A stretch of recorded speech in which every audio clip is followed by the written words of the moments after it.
Welcome everybody to episode 2 of season 4. We are talking about how to onboard your clients like a pro, setting the stage up for your success. And for this second episode, our topic is what to do after the client says yes. This is the onboarding basics. Episode 1, we talked about how to conduct your discovery call. I gave you some discovery call templates that you can use. If you want to check that out, I will link the video somewhere here or in the description down below. For this episode, let's talk about when your client or what to do when your client says yes. But before we dive right in, if you're new to my channel, hi everyone, I'm Mia. I am the founder of Executive Virtual Assistant Philippines, co-founder of Next Level Assist, and I have some other work aside from that. I'm also connected with other virtual assistant companies. Everything will be in the link in the description down below if you want to check out their job openings and if you want to apply with their company. Prior to being a virtual assistant or an executive virtual assistant, I did not have any experience in the freelancing industry. My experience revolved around call center work as well as owning my own business, which is wedding and events planning. It's still on. You can definitely still check out my wedding planning services. It's MJ Weddings and Events. Link will be in the description below as well. You know what? I really cannot figure out how to avoid this glare in the glasses because I want to record my videos with my glasses because it's so hard to read my script guide. See, but it's not working. But anyway, see, it's so blurred. So your client said yes. You have done the discovery call.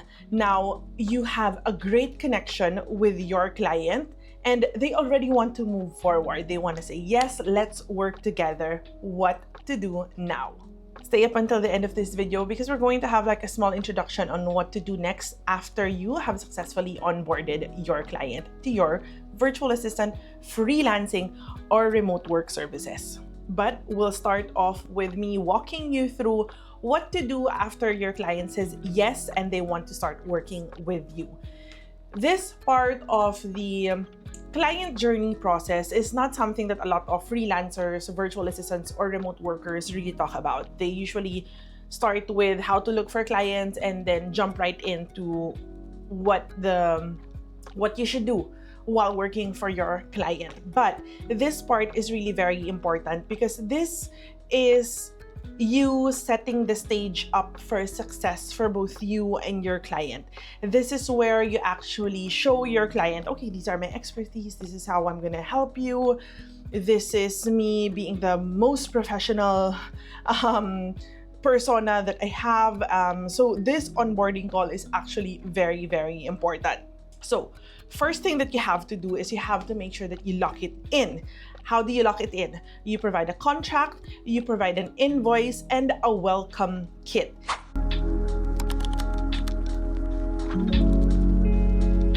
It doesn't have to be complicated. It can be very simple.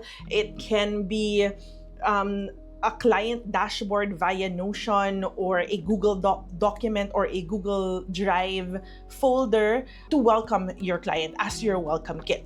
But let's talk about the contract. The contract is actually very important. I'm going to have a detailed video on how to create your contract as a freelancer or an independent contractor contract, so watch out for that. If you haven't subscribed to my channel yet and you want to find out what to include in your contract and your remote work or independent contractor contract, subscribe to my channel so that you will be alerted once that video is up. It's gonna come up in a few weeks. So sending the contract. Your contract should include the scope of job that you're going to deliver to your client so that both of you are clear as to what your deliverables are, what you're going to do for your client, so that your client would also understand that if this is already beyond your scope, then it's something that might be an additional cost for them, or it's something that they're asking a favor for you, or it's something that you're really not required to do because it's beyond your scope. So it's very important to detail in the contract the scope of work that you're going to deliver for your client. Next are timelines. Timeline is very important. When I talk about timeline, your contract shouldn't be an open contract, meaning the contract should last for 6 months or 1 year, and then there should be a time to review that contract and renew that contract. Why? Because the end of the contract is actually the time for you to ask for an increase, for you to ask for a bonus, or probably for you to really check where you guys are at and probably end the contract. So the timeline of the contract is very, very important and critical so that you can grow. It's an opportunity for growth for you with your partnership or within the business. Next is your working hours. You should also include that in your contract so that it's clear what work hours you are required to deliver to your client and when they should expect you. And of course, you have your boundaries. Your boundaries should include your paid time offs and other clauses that would change the details of the contract, or that would entail an addendum of the contract. So you have to make sure that you include that, and you should be very transparent to your client. Now that you already have your contract, how will you send it to your client? You can actually already use Google Docs, because Google Docs already has a feature for signatures to make sure that it is valid, that your contract is valid. Both of you, your client and you, should have a signature in that contract. Aside from Google Docs signature, you can also use HelloSign or PandaDoc, or you can also use our local software created by Filipinos for Filipinos, and that is Sign Secure. You can check them out. A simple PDF with digital signature can also work, but you can definitely make use of Google Doc if you don't want to use HelloSign or PandaDoc or Sign Secure. Now that you have your contract, the next thing that you're going to send out during this part is the invoice. So my advice to first-time freelancers or virtual assistants is to make sure that you have a down payment. Don't just start to work and then send out your invoice after a month, okay, or at the end of the month. No, you should always have a down payment, especially if this is a direct client. You should always require a down payment so that you know that they have the capacity to pay. Because some clients can also ghost you after you've delivered your work. So you have to make sure that before you start your work, they should already show that they can pay. Now that you need to accept payments, you can make use of payment platforms such as Wise, PayPal, or Payoneer. But my favorite of all is definitely Wise. What I like about Wise is that they have very low service fee and high conversion rate when you are converting from dollars to pesos. Now that you've sent out your invoice, what you can also do, or what you send next, is your welcome kit. So this welcome kit can be a very simple PDF or a Notion document introducing what's in the contract, like your working hours, what your tools are, your preferred communication channels, and what to expect during the first week with your business or with your service. If you want a really formal dashboard, I'm going to give away a Notion client dashboard for free. This Notion client dashboard is actually created by a very good friend of mine. His name is Mark Inchong. He's an expert in Notion.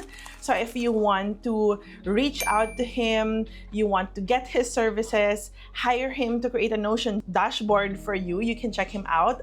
I'll put his credentials in the description down below, but you can also check out the free...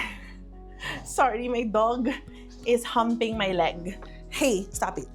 But I'm gonna make the Notion client dashboard available in the description down below as your free download. Now that you already sent out your welcome kit, you've already sent out your contract, you've already sent out your first invoice, your client has already settled that invoice, what you're going to do next is to prepare the tools and access.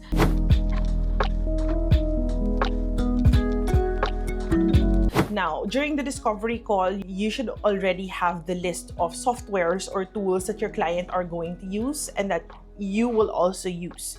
So if you haven't signed up for any of those tools or software, you have to make sure that this is the time that you start getting access to those tools.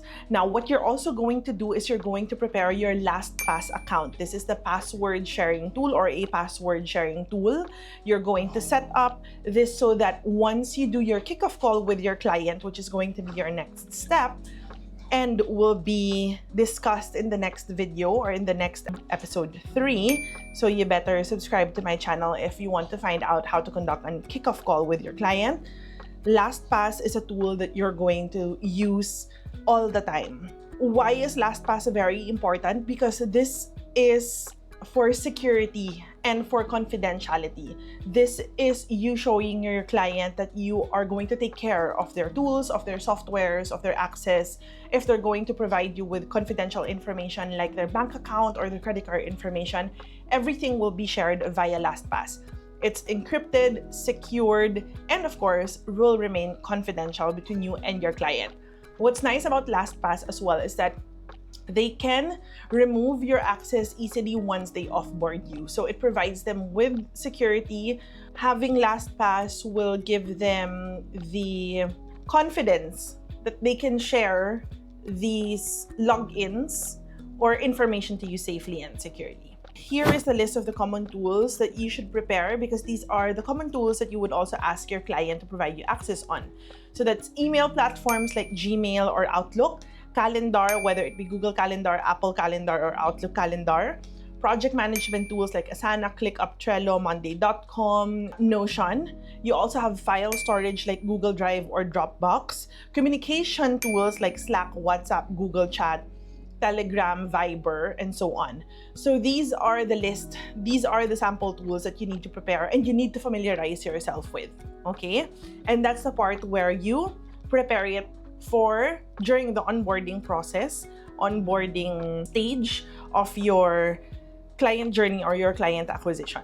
Okay, and then the next part would be the kickoff call, which we're going to talk about in the next episode.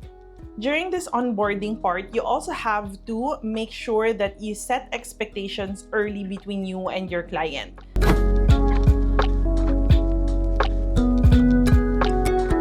So before you start doing any actual work, you have to have a clear conversation about the following.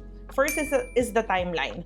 What are you going to work on for the first week? Or what are the short-term wins, long-term wins? What does success look like for your client?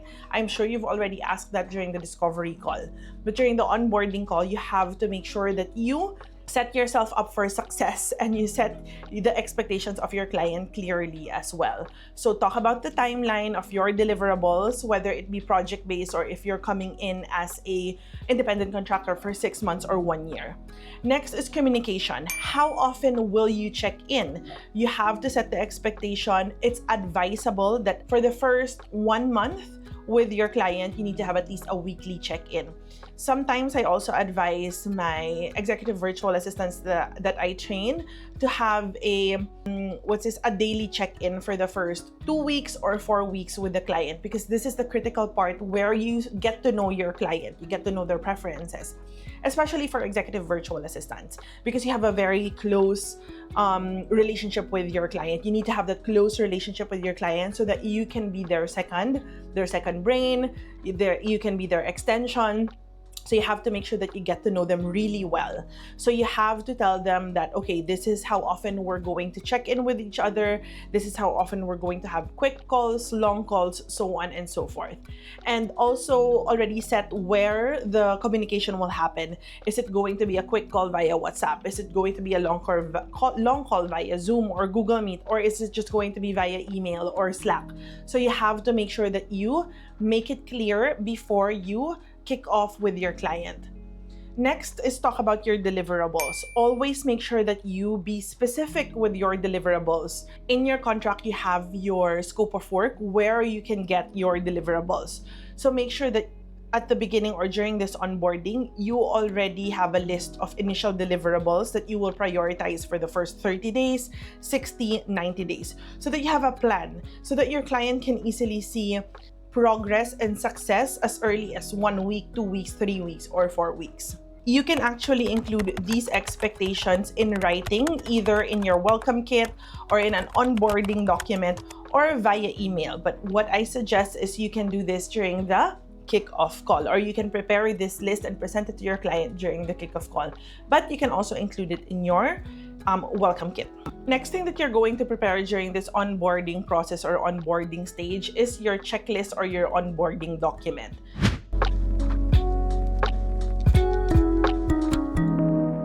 This is where you're going to prepare the folders and workspaces. So if you don't have any project management tool, you can use Google Drive and create folders and workspaces.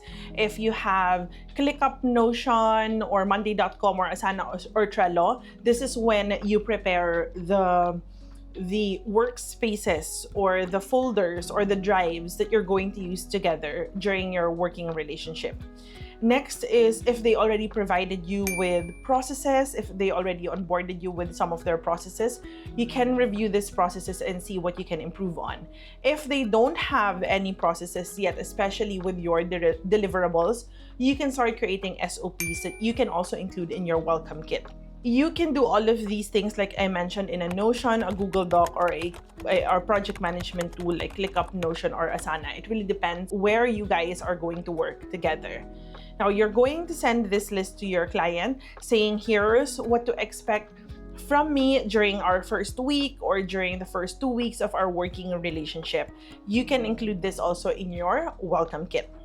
Now that you've already sent your client the contract, the invoice has already been settled, you've provided them with the welcome kit, you've included everything that we just talked about in your welcome kit, and you've already negotiated the contract and you finalized it, you signed it, and you have your down payment with you, then you are going to schedule your kickoff call.